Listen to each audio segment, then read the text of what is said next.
Naučila sam se izboriti, prebroditi. Pronašla sam snagu onda kad sam mislila da je nemam i odlučila sam da ću promijeniti barem poneki svijet. Utjecati, pisati i pomagati. Upisala sam fakultet novinarstva koji sam željela. Stigla sam u veliki Zagreb iz Bjelovara. Volontirala sam, a kompleksi i nesigurnosti rasli su skupa s keloidima. Na van sam uvijek djelovala vrlo samouvjereno, otvoreno, komunikativno, no zapravo mi je to bio jako dobar obrambeni mehanizam. A želim biti dokaz i inspiracija svima onima koji se danas bore s bilo kakvim nesigurnostima, da ih mogu prihvatiti, da ih mogu pobijediti i da ih mogu pretvoriti u svoju najveću snagu.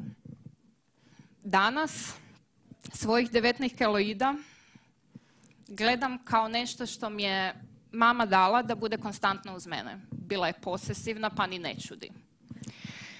Gledam ih kao najbolju moguću lekciju o životu i ljubavi prema sebi.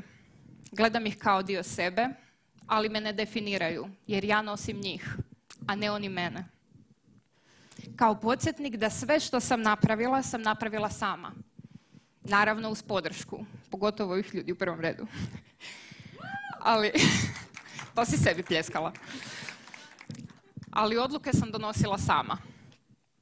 Sa svojih 19 suputnika i uvjerena sam da ne postoji apsolutno ništa u životu što će me zaustaviti da ostvarim svoje snove.